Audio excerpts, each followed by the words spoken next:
going on, party people? Welcome back to another episode of WrenchHeadsTuning. So in case you guys missed the last episode, Happy New Year, all right? The weather's starting to warm up a little bit. We're at about 47, 50 degrees today. The garage, I don't know what the temperature is because I don't got a thermometer out here. But we got some work to do on the RS. So if you guys saw the last video that I made specifically about the RS, it should have been the inner tie rod on the driver's side, kind of candy-womped and disconnected from the interior system. I'll link that up top and or down in the description, whichever one you prefer. So we got that repaired, and it's been driving fine ever since. But the one thing that happened as I was driving the car to the shop to get an alignment done was it really torqued on the driver's side ball joint. So that's what we're going to be doing today, is replacing the ball joint / control arm, because this car does not come with an independent ball joint. There are some kind of shady companies that make control arms where you can bolt the ball joint in independently, but that seemed kind of sketch. So what I did through Detroit Axle, which you guys have heard me mention that company's name several times, they're not a sponsor or anything, just their warranty, their parts.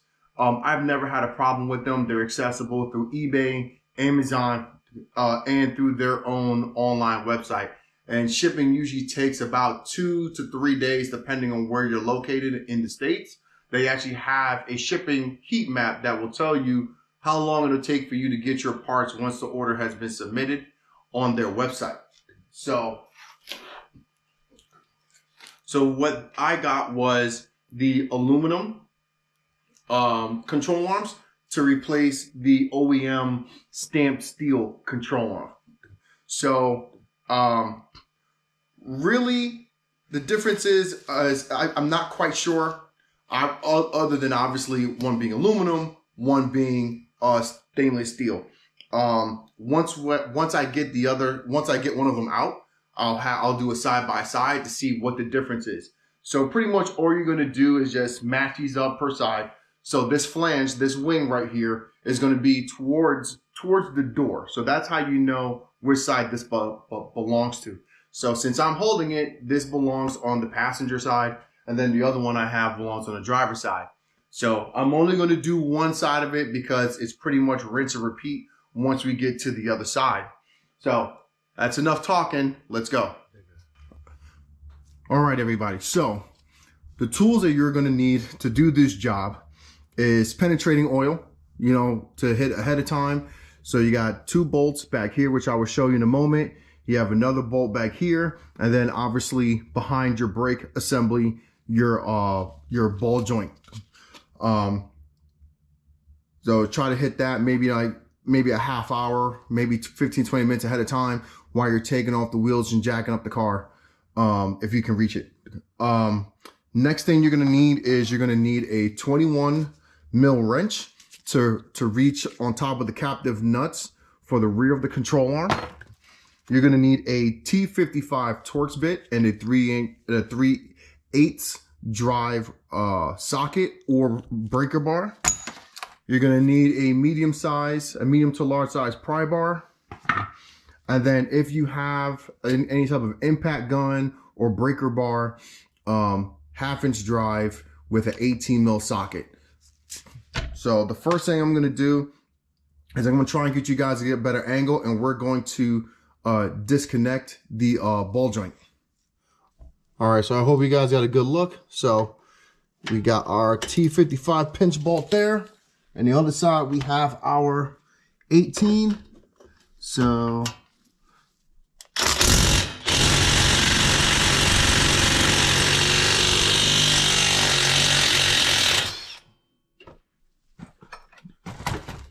okay.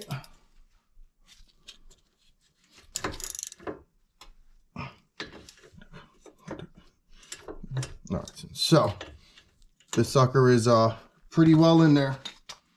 So what I'm gonna do is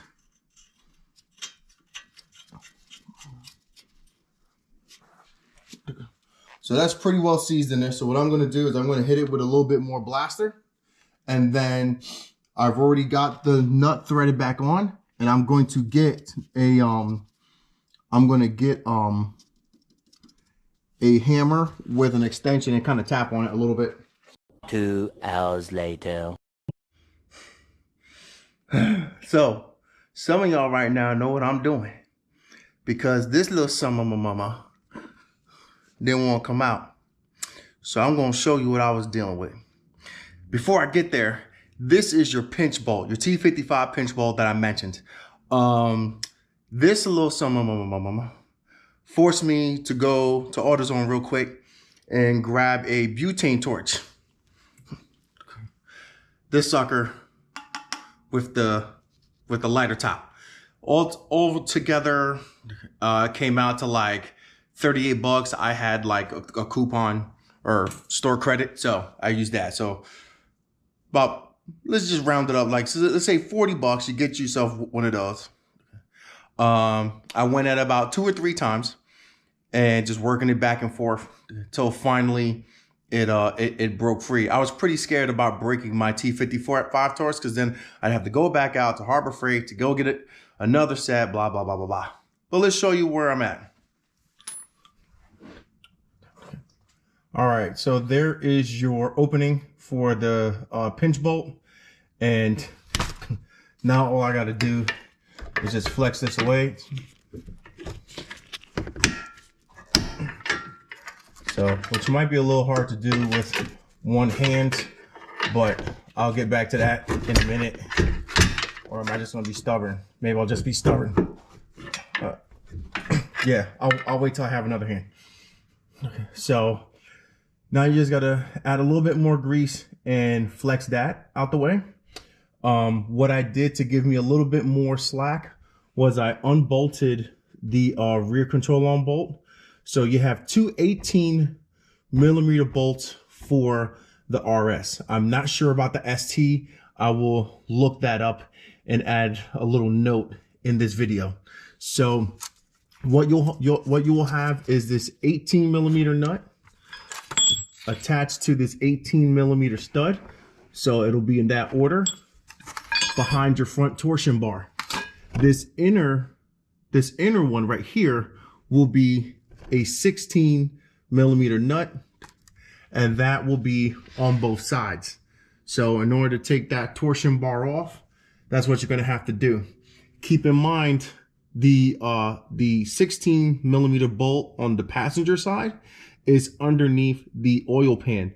So you're going to need like a swivel head in order to reach that, or maybe just use like a breaker bar and then a ratchet. Okay.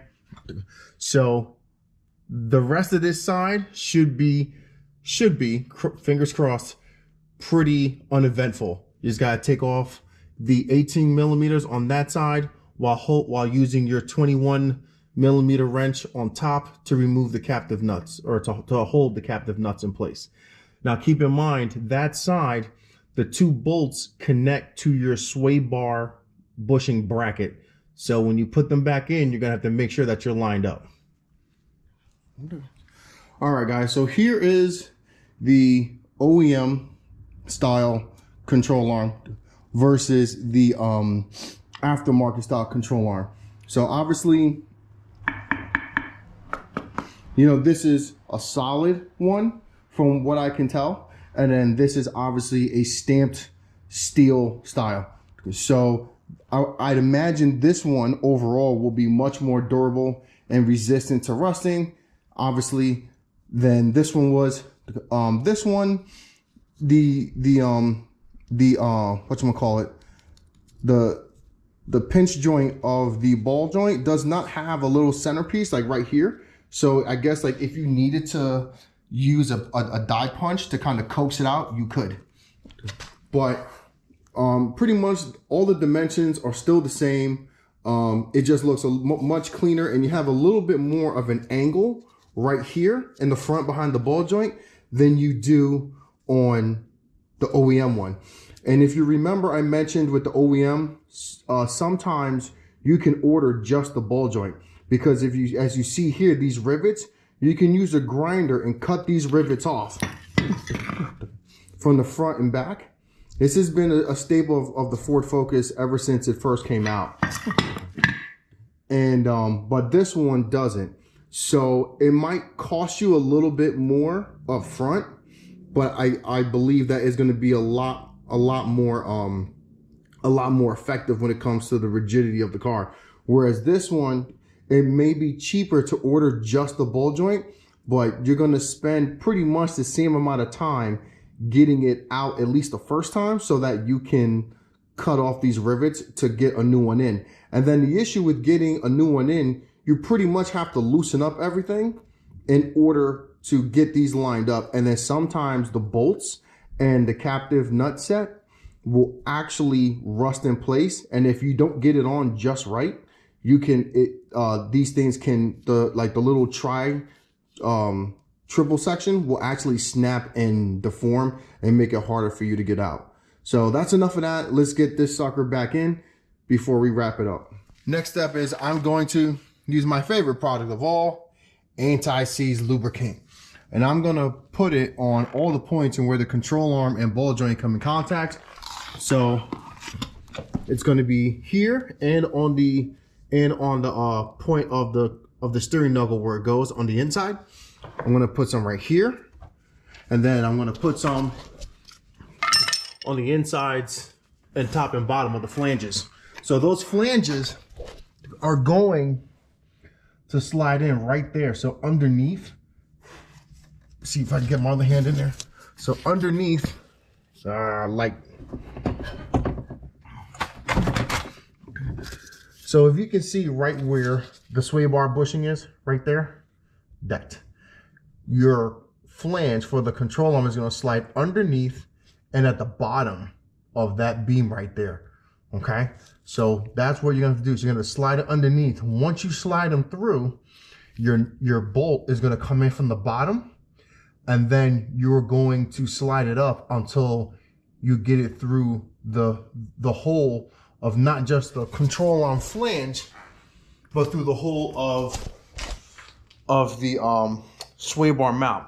It's going to be kind of blind, and you're going to need to have one hand come in from the top as you push the bolt in from the bottom. So you're going to have to kind of like one of these, just, you know what I mean.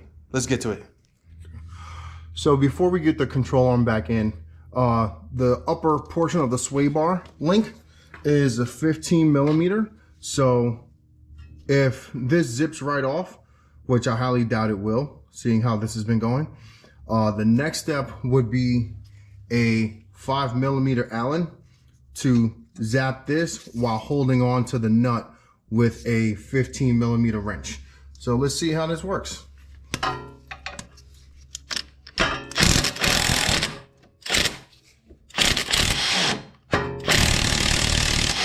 Nope. So this is going to be tightened to push it through.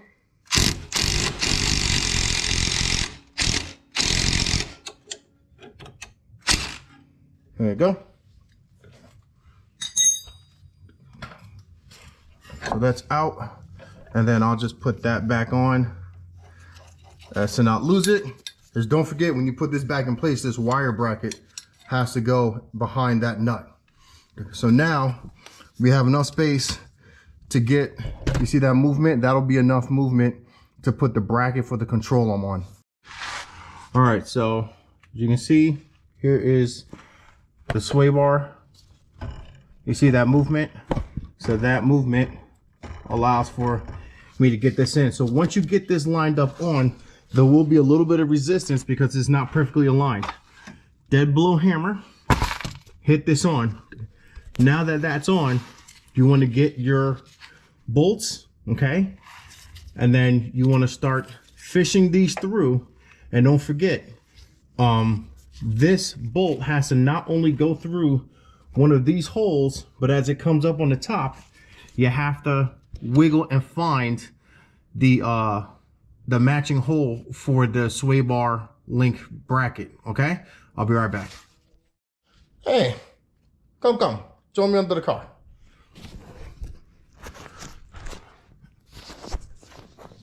All right, so as you can see, I've got the first bolt through. It's not entirely bolted down yet. So what you're gonna have to do is, once you get this in, so you see where my, sorry for the light.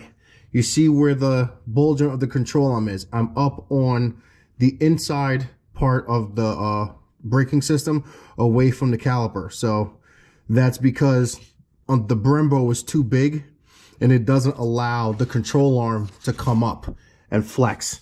So just be wary that once you're done, you may have to flex your dirt shield away from the brake rotor. Just be aware you're not damaging your boot.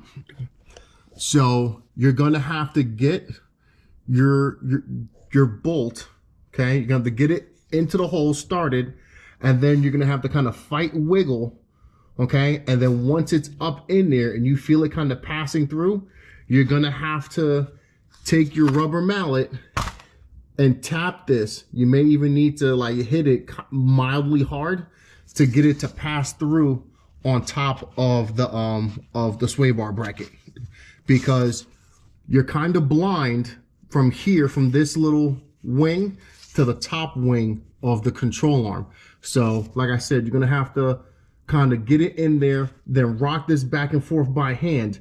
Once you do that, then you'll be able, this will hold itself somewhat, and then you'll be able to take your rubber mallet and bang it on through. Once that's done, you come up on top, and then you start your bolt. Don't tighten it down just yet, because you're gonna need that wiggle room to mess around with the other one, and then your front side bolt. I'll be right back. Okay, so I got both of the rears in and started and semi tightened. And then, so what I had to do to get the rear one in, I had to flex the control arm to the other side, which allowed me to maneuver the rear bolt far enough to get that in. Once the front one is aligned, then you should be able to get the rear one. So now we're in the front, and we are going to be working to get this rear bolt in place. So I'm gonna need both my hands for this. See if I can do it on camera, or if I'm gonna have to bring you guys back again. All right. So it looks like I'm going to be able to do it. Now keep in mind that this is the one with the stud. So, all right. So this is the stud, the 18 stud. So I'm gonna tighten this one down. I'm gonna go back and tighten the other ones, and then I'll come back and go over the torque specs with you. All right. Okay. So that looks weird. Yeah. All right, it's better. So now that all the bolts have been bottomed out, here's gonna come the most important part. So let me flip you around. So as you can see right now, the arm is parallel. All right. So basically that is how it's going to look when you're, when the car is on the ground. So this is how you want to torque it down. All right. So then you're not causing any issues with the system. So this front bolt, you're going to torque it to 111 foot-pounds. Okay. Once you're done, you see I made a line on it. It's going to be an additional 90 degrees after your torque spec has been hit. All right. The rear, these bottom two are going to be, 1, 2. They're going to be 85 foot-pounds plus an additional 90 degrees. Okay. So make sure that if you're on your back, like I am, for these ones, it shouldn't be too hard because the breaker bar. But for the front one, the breaker bar is too long. So, and this, as you can tell, there's plastics and stuff in the way. So I might have to use my 1/2-inch ratchet. So, if you're strong bull like me, this is no problem. All right. All right. So it turns out I'm not strong like Bear. I got the front at 90 degrees. You know, I got it halfway and then I used my foot for the rest. But them bottom ones, yeah, I mean, they torqued down super quick, so they was tight. I got about 45 degrees, maybe 30. I'll probably say it's close to 35. But we good. It's all right. If I have any problems, I'll let y'all know. As long as I'm alive. Okay, guys, so we're all greased up here, and on the inside, I got the bolt cleaned up. So now the next step we're gonna do is we're gonna line this up with the pinch bolt housing. All right. So then what we're gonna do is we're gonna make sure that this little groove right there, okay, we're gonna make sure that lines up in the hole, because once that does, then you know that you can get your pinch bolt in. Okay. So I don't really have a whole lot of space to get. Let me see if I can get a little. See if I can get. All right. Looks like she's wiggling in. All right. So she wiggled in pretty good that time. Long live anti-seize. So now, if I can figure out where I put my bolt. Guess what I put in that bolt? That's right, baby. Anti-seize. So this should be relatively smooth, hopefully. Let's see. Oh, nice. Push the right in. No problemos. So now you gotta do is get your bolt back on, and once the bolt is back on, that's gonna get torqued down to 61 foot-pounds. Okay, you won't need an additional 90, just 61. Okay, so I'm gonna leave that one off here. I hope this helped you guys out. Don't forget to put your torsion bar back on if you have a Focus RS and possibly an ST. Like I said, I should have dropped a note at the beginning of this to let you guys know whether or not the ST has a torsion bolt. If I forgot and it doesn't, then all you got to do is ignore that part. Wrench Daily.